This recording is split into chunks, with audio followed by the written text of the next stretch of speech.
Welcome to Middle Market Executives CFO Thought Leader Network, where we speak to middle market finance leaders about the key drivers of growth across the nation. Today, we continue our human capital discussion with CFO thought leader Tom FitzSimmons of TMP Worldwide.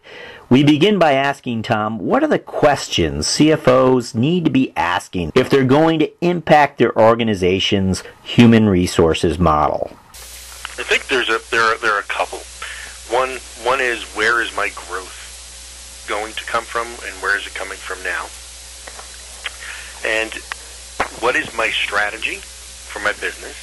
So what has the company enumerated as strategy? Where are we going to put our efforts in terms of growing the business, and where do we think our opportunities lie? So first step is figure out where we want to be, and then figure out if we're in alignment now with where we want to be, or what's the gap. Once you look at that alignment, then you have to ask yourself, does my staffing align with my strategic plan, and does my strategic plan account for what I'm going to need to do to invest in staff? And that's either bring on more staff, retrain staff, or in some cases replace staff, where you're going to have shrinking pieces of skill sets and replace them with a completely different skill set.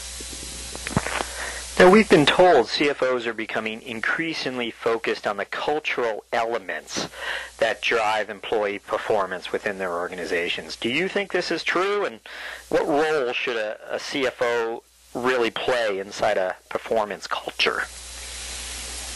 Well, first, I think it's important that overall the CFOs stay sensitive to the culture of the company, especially when you're dealing with your human capital.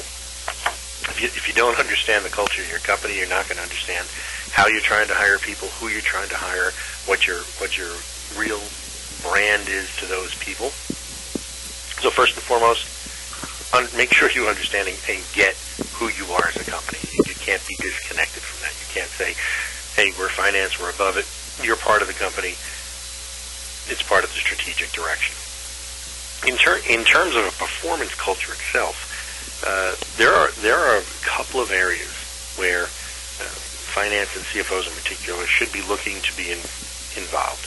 Again, it goes back to first step, goal setting. Are we setting the appropriate goals that are in line with the strategy that we've set forth for the company? And those are strategies that are either in your business plan and or supported by your financial budgets and other financial projections, and by your sales plan that's with your various sales staffs. So are you in alignment with your goals? Are those goals in alignment with your strategy?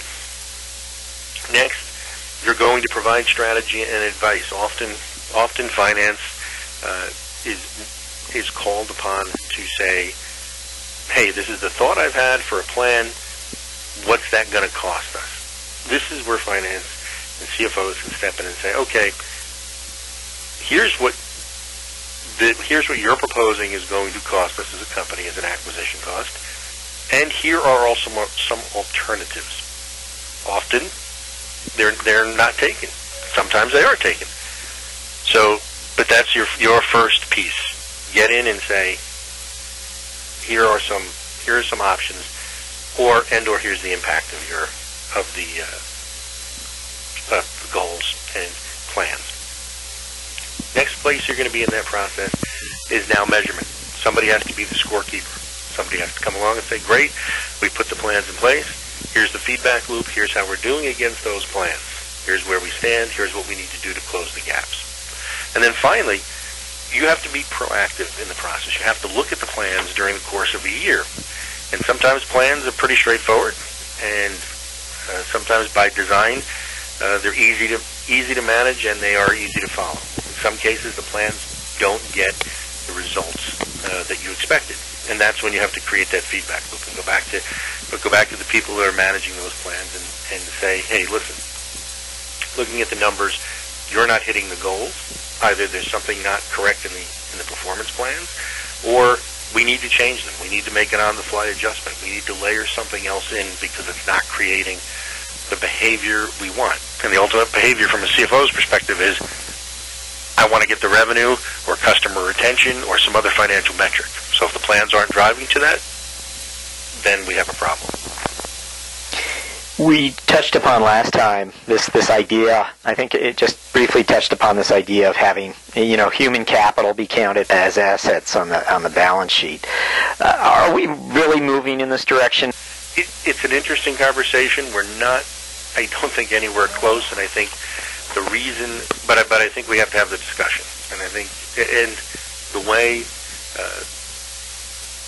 this has to happen in the financial world is we have to have the discussion. It has to start with companies and with CFOs and with financial analysts looking at businesses and saying we need a way to value the company, and then you need your governing boards, your FASBs, your GAAP board, to people to step in and say, okay, how do we build standards for this?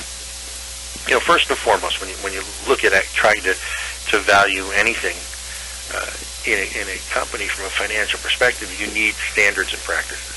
So until we move and coalesce around a set of what those standards are or start to have that discussion, we really can't start to put anything on a balance sheet. However, we need to start to move in that direction towards some type of valuation, even if it's not balance sheet valuation. How often do you think in experience have you heard in terms of an acquisition or a merger or any kind of sale of an organization that we were buying good people and good client relationships? So the market is already putting some kind of valuation on it. That now, albeit they're using traditional valuation methods and then justifying paying that price by saying I've acquired good people and good relationships. And that's the essence of human capital. That was CFO Tom FitzSimmons of TMP Worldwide. Listen to and join other CFO thought leaders at Middle Market Executives CFO Thought Leader Network.